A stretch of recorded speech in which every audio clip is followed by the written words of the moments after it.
everyone, this is Amy. Thanks so much for stopping by. Today I'm going to show you how I paint my rendition of Marigold onto this glass pickle jar. This is a jar that I'm repurposing, keeping it out of the landfill. I will be using two Magic flat brushes, number 6 and a number 8.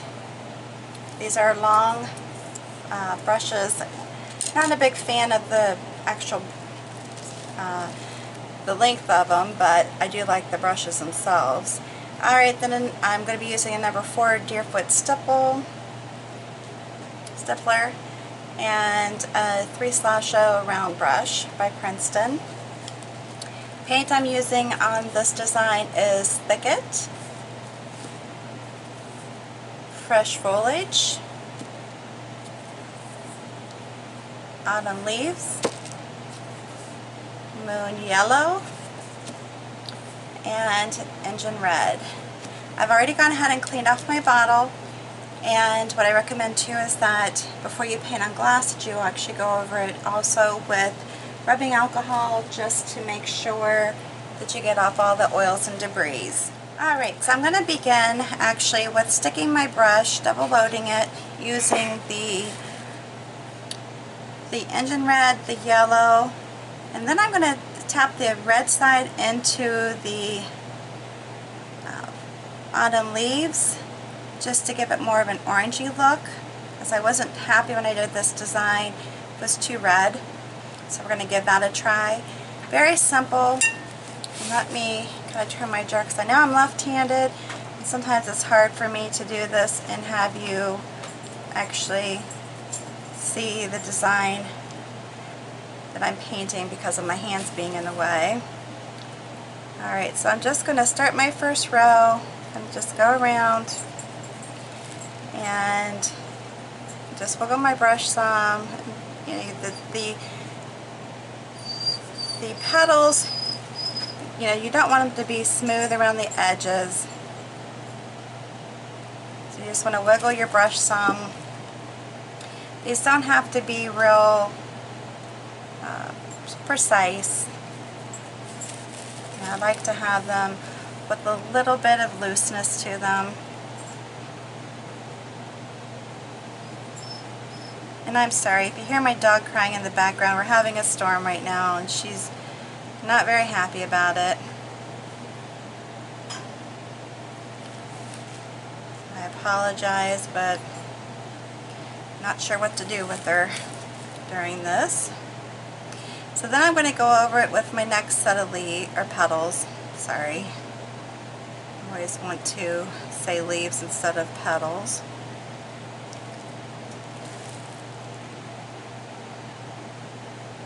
And you just make them wavy.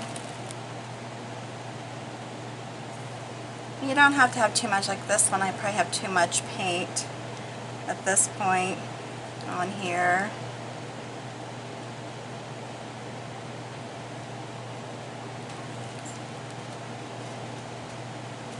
Pull it like that.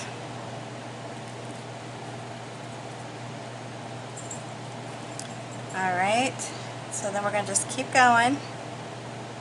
And you can do your blending strokes if you want. Like I said, I'm not real precise on this personally. I kind of do my own thing.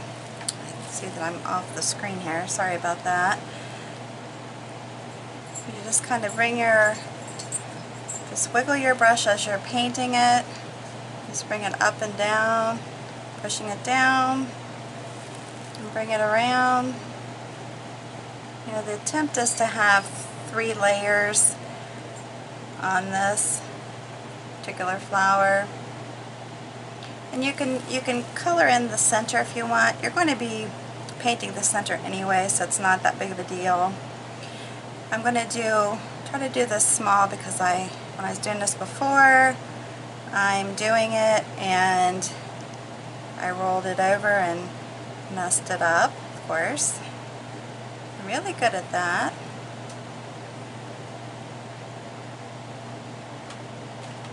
And I just keep going up and down.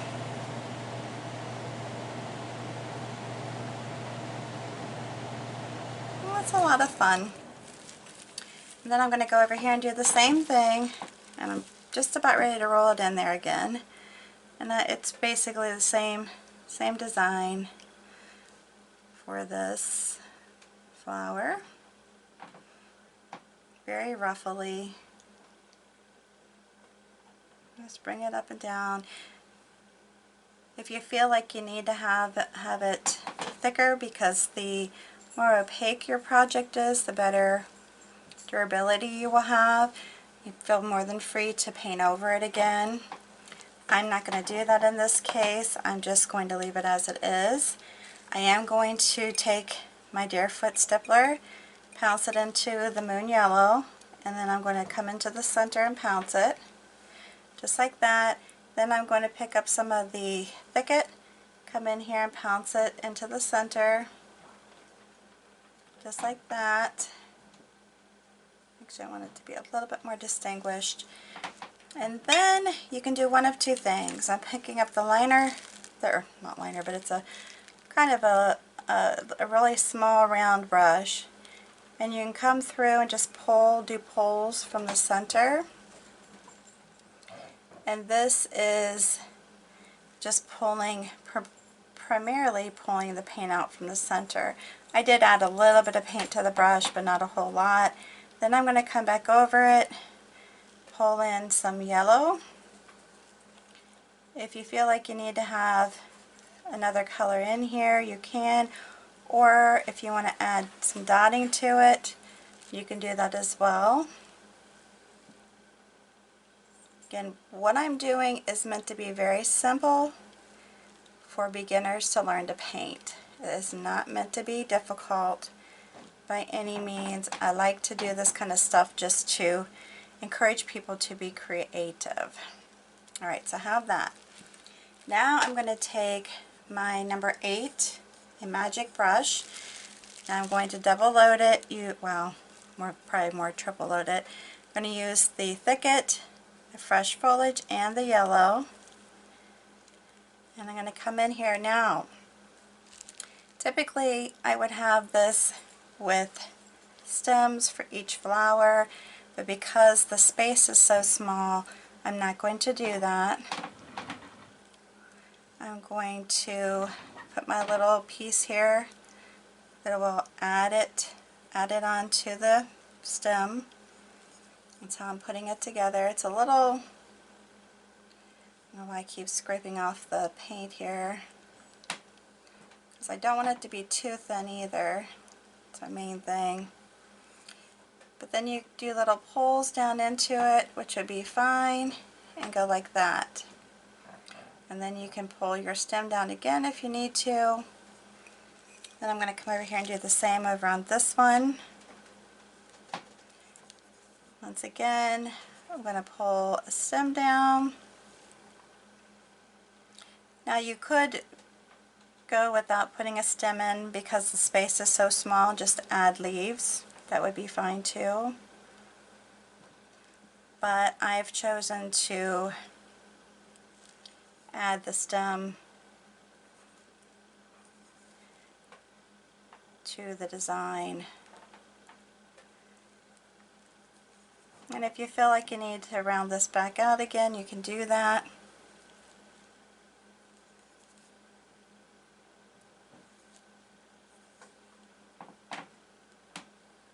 And I'm just pulling it down like that. Okay, so the next thing really with this design is just putting in more like some filler leaves, branches. I don't want to say palm fronds, but that's what it kind of reminds me of. And then just doing a lot of leaves. Now you can do some bigger leaves that come up like you would if you were going to have it as the stem. But I'm not going to do that. I'm just going to come through, add a lot of kind of smaller leaves. Some of them are going to have a lot of color to them, some of them aren't. Some of them are going to just be pulled like that. But they're pretty much like the basic one-stroke leaves. It's very simple. And you're going to just do this all throughout the design. And yeah, some of it's going to go over the flower itself, but that's fine.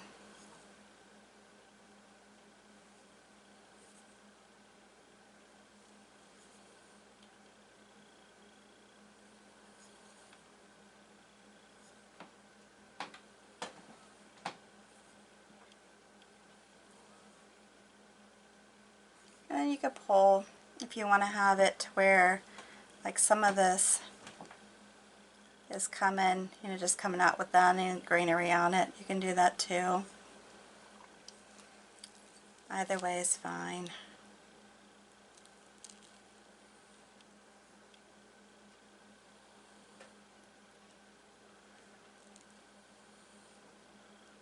And I'm just going to keep doing it this way.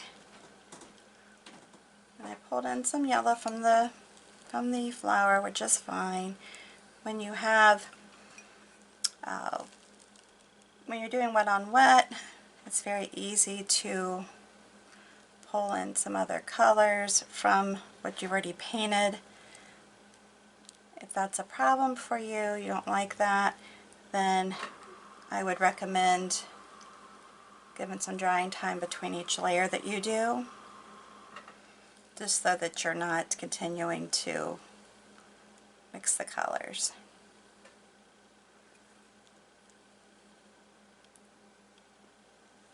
If your colors are transparent with this type of paint, that's not necessarily a good thing, because that will not be as durable as if it's more opaque. So here I'm just going through and just kind of putting just some little stems that come through, come out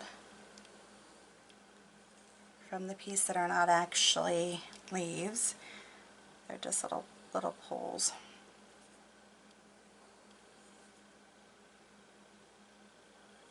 Like that. Out. Alright. So there we have it. Pretty easy. Pretty cute. If you want to put some cotton balls in this, or put in your Q-tips or whatever, use little jars like this for storage, or sewing notions if you have buttons, or even pencils, pens, whatever. It's cute. I just did the front of the jar. If I were to be doing this just to sell, I would do it all the way around. You could even put a candle on it. Be really cute with a candle on it. Give you some ambiance or romantic lighting. Alright, I hope you like this video. If you do, give me a big thumbs up. New to my channel, make sure you hit the subscribe button and notification bell. And when you're done viewing the video, if you would hit that share button that you'll see underneath. Share this on your social network with all your family and friends. I would greatly appreciate it. Again, thanks so much for taking time to view my videos. You stay safe and healthy, and have a good one.